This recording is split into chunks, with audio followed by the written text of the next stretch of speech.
வணக்க நண்பர்களே, இன்னைக்கு டாப் 10 கொத்தடிமைகளை பார்க்க போறோம். இதுல 200 ரூபா கொத்தடிமையில இருந்து 2 லட்சம் கோடி கொள்ளையடிச்ச கொத்தடிமை வரை இன்னைக்கு பார்க்க போறோம். கடைசி முடிய பாருங்க, ஃபன்னா இருக்கும். நம்பர் 10. எனக்கு ஒரு ஆசை, ஐயா இன்ப ஐயாவையும் அடுத்து முதலமைச்சர் ஆகிட்டு அந்த குடும்பம் தான் வேற யாரும் வாய்க்கப்படாதீங்க. அந்த குடும்பம் தான் நமக்கு சரியா வரும். ஏன் உனக்கு இந்த வேலை? நீ வாங்குற இந்த 10-5 பிச்சைக்கு இது தேவைதானா?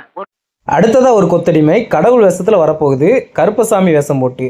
ஏண்டா, திமுக கடவுளே கிடையாதுன்னு சொல்றாங்க.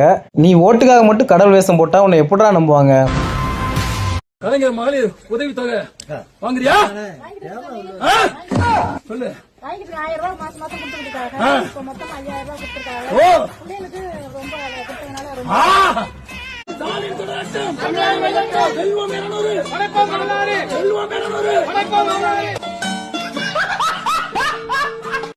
அடுத்ததா வரக்கூடிய ஒரு கொத்தடிமை அடிக்கடி நிறம் மாறக்கூடிய ஒரு பச்சோந்தி வகையான கொத்தடிமைன்னு சொல்றாங்க.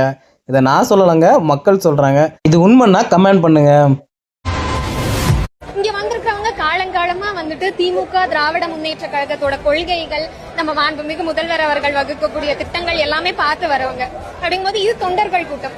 வரும்போது பார்த்துட்டே வந்தேன், எதுவுமே வந்துட்டு ரொம்ப நீட்டா கட்டுக்கோப்பாடா நடந்த ஒரு கூட்டம். ஏன்னா அண்ணா அவர்கள் இருந்த காலத்திலேயே வந்துட்டு நீங்க நில்லுங்க அப்படின்னு சொன்னா தொண்டர்கள் நிப்பாங்க, உட்காருங்க அப்படின்னு சொன்னா உட்காருவாங்க. அந்த மாதிரி ஸ்டேஜ்ல சொல்லக்கூடிய இன்ஸ்ட்ரக்ஷன்ஸை ஃபாலோ பண்ணக்கூடிய கூட்டம் தான் திராவிட முன்னேற்ற கழகம். அடுத்ததா வரப்போற கொத்தடிமைக்கு ஆஸ்கார் நாயகன் ஒரு பேர் இருக்குதான்.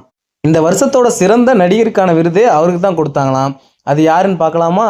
வாங்க பார்க்கலாம். எங்க ஸ்கூலுக்கு வாங்க சார், எங்க பிள்ளைங்க நீங்க பரிசோதிக்கலாம் சார். நாங்க எந்த அளவுக்கு தமிழ் கத்து தரோம், எந்த அளவுக்கு ஆங்கிலம் கத்து தரோம், எந்த அளவுக்கு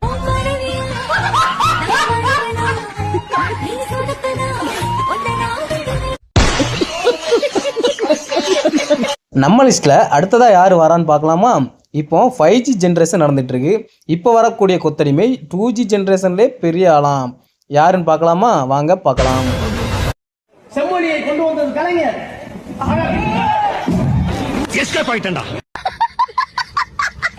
இது என்ன பிரமாதம்? இது விட பெசலைட் ஒண்ணு இருக்கு.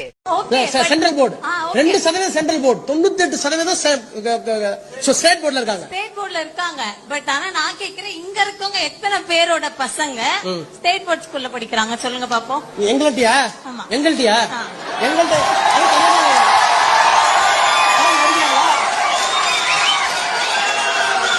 இல்ல இல்ல இல்ல இல்ல இல்ல கேள்வி கேட்கறதுக்கு ஆரவாரமா இருக்கும்.